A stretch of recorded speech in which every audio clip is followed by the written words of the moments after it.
Hello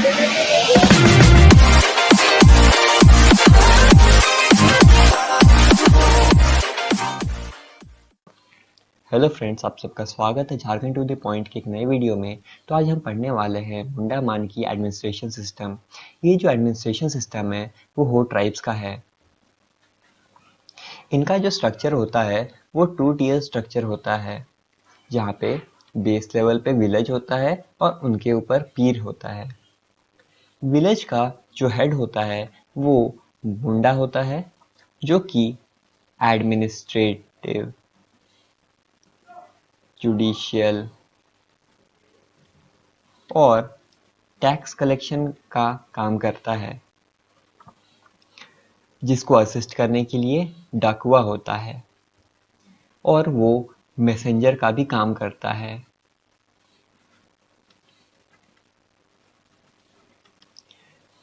और ये जो और मुंडा विलेज लेवल पे देवरी का भी पोस्ट होता है।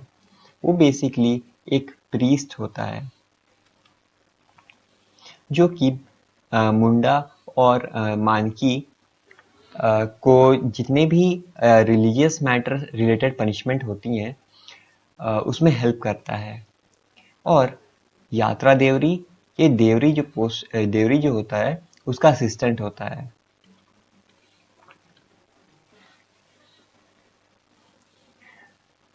ये जो पीर है जो विलेज के ऊपर होता है, वो बेसिकली 5 से 10 विलेज जब मिलती हैं तो पीर का फॉर्मेशन होता है, जिसे ग्राम पंचायत भी बोलते हैं, जो कि मानकी के द्वारा हेड किया जाता है, जिसे पीर पंच भी बोलते हैं।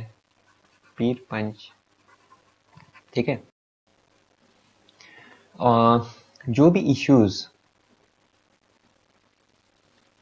मुंडा के द्वारा जो सॉल्व नहीं होता है वो आता है मानकी के पास में। और अब कभी भी मानकी मीटिंग कॉल करे तो उसमें सभी गांव के मुंडा और उनको असिस्ट करने वाले डकुआ वहाँ प्रेजेंट होते हैं सारे मीटिंग में।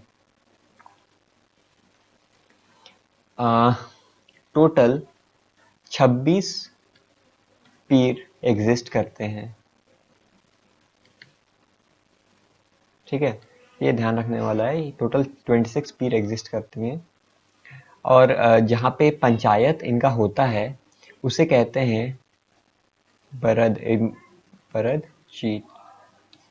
पंचायत या मीटिंग वाले प्लेस को बोलते हैं बरद चीट। आपको ये ध्यान रखना है, क्योंकि उरांव में जहाँ पे मीटिंग टेक प्लेस होता है उसे हम अखड़ा कहते हैं, ठीक है। तो आपको ये ध्यान देना है। और मानकी को असिस्ट करने के लिए जो टैक्स जो मुंडा कलेक्ट करता है टैक्स, मुंडा से टैक्स कलेक्ट करने के लिए एक ऑफिसर होता है तहसीलदार, जिसको रेवेन्यू ऑफिसर भी बोलते हैं। और ये जो ट्राइब है, हो ट्राइब है, ये एक गॉड को वर्शिप करते हैं, जिसे वे सिंग बोंगा बोलते हैं।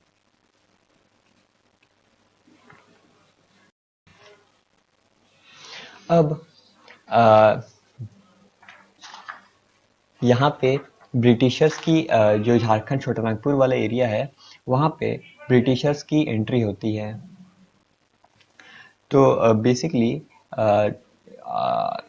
जो 1818 का जो वॉर होता है, आप बताएंगे मुझे कमेंट में कि 1818 में कौन सा वॉर होता है। उसके बाद ब्रिटिश जो पावर होती है वो राइज करने लगती है ऑल ओवर इंडिया।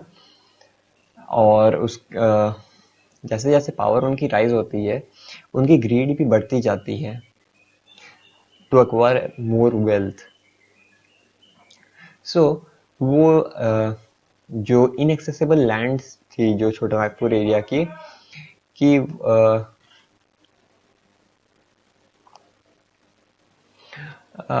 जो छोटा नागपुर की जो इनएक्सेसिबल एरियाज थी जहाँ पे ट्राइबल रिसाइड करते थे, वहाँ पे ब्रिटिशर्स चाहते थे कि टैक्स लेवाई करना। तो वो यूज करते हैं दो किंगडम को। ये जो हो वाला एरिया है, हो वाला एरिया बेसिकली ये जो छोटा नागपुर सॉरी चाईबासा वाला एरिया है, वेस्ट सिंहभूम वाला एरिया है, वहाँ रिसाइड करते थे हो। और वो जो ब्रिटिशर्स यूज करते हैं दो किंगडम, उनका नाम है यहाँ पे पोरहट और ढालभूम। तो ब्रिटिशर्स इन दोनों किंगडम को यूज करके वो चाहते थे हो वाले एरिया में एंटर करना। वो डायरेक्टली इस एरिया में एंटर नहीं करना चाहते थे क्योंकि टेरेन काफी मतलब सही नहीं था। प्लस ये जो ट्राइब्स होती हैं वो काफी एग्रेसिव और वॉरियर नेचर की होती हैं, और इस मतलब काफी डिफिकल्ट टेरेन में इनका मतलब एंटर कर पाना बहुत ही मुश्किल था। तो ये जो ब्रिटिशर्स हैं वो पोरहट और ढालभूम को यूज करके यहाँ एंटर करती हैं। पोरहट में उस समय रूल कर रहे थे घनश्याम सिंह, और ढालभूम में उस समय रूल कर रहे थे विक्रम सिंह।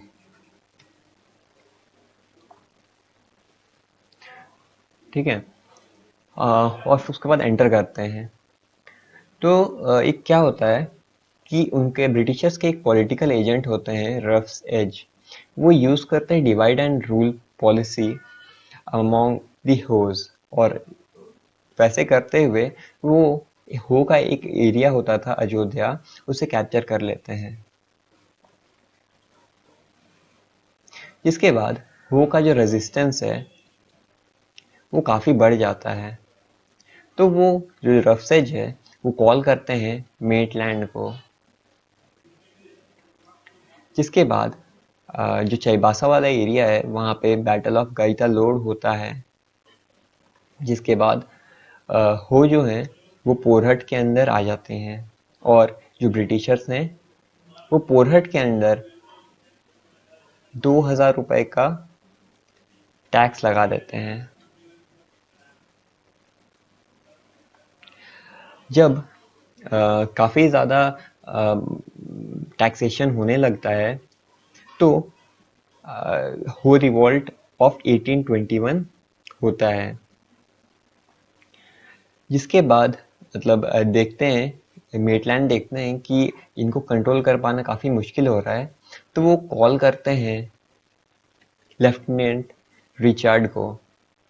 जिसके बाद फिर से एक लड़ाई होता है और उसमें वो हार जाते हैं, और उन्हें पे करना होता है 50 पैसा पर जोत।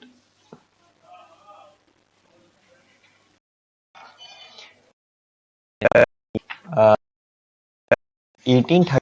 1832 में कूल रिवोल्ट होता है जिसको ऑर्गेनाइज करते हैं हो, चेरो, मुंडा और खिरवार।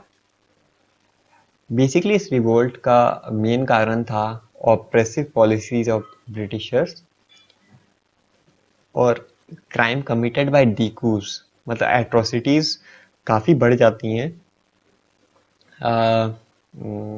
इन ट्राइब्स के ऊपर में। प्लस जो ब्रिटिशर्स हैं उनका इंटरफेरेंस भी इनके लोकल सिस्टम एडमिनिस्ट्रेशन सिस्टम में काफ़ी बढ़ जाती हैं। तो जैसे एक पचुई टैक्स लग जाता है, पचुई टैक्स, इनका जो बेस लिकर होता था, हड़िया जिसे कहते हैं, उन पे टैक्स लग जाता है। फिर जो इनका जो लोकल सिस्टम है अभी हमने पढ़ा, उस पर काफ़ी रिस्ट्रिक्शंस आने लगती हैं। फिर मनी लेंडर्स काफ़ी परेशान करने लगते हैं। तो मतलब काफ़ी एट्रोसिटीज बढ़ जाता होता है। तो कोल्ड रिवोल्ट होता तो है, पर मतलब उसमें खैर ये जो कोल्ड रिवोल्ट में जितने भी ट्राइब्स थे वो हार तो जाते हैं, पर ब्रिटिशर्स के ऊपर काफ़ी एक गहरा इम्प्रेशन छोड़ जाते हैं कि ये जो इस रीजन में जितने भी लोग हैं, आई मीन जो ट्राइब्स हैं, उसे कंट्रोल नहीं किया जा सकता है। तो फिर क्या होता है? 1837 में विल्किंसन रूल आता है, जिसके अंदर में 32 सब्जेक्ट्स जैसे प्रॉपर्टी, टैक्स और को छोड़ के बाकी सारी चीज़ गवर्नर जनरल ऑफ बंगाल के अंदर में चली जाती हैं। और ये रिकॉग्नाइज करता है, मतलब ये गवर्नमेंट रिकॉग्नाइज करती है अब मुंडा मानकी सिस्टम को, गवर्नमेंट रिकॉग्निशन मिल जाता है मुंडा मानकी सिस्टम को, और कोल्हान स्टेट का फॉर्मेशन होता है।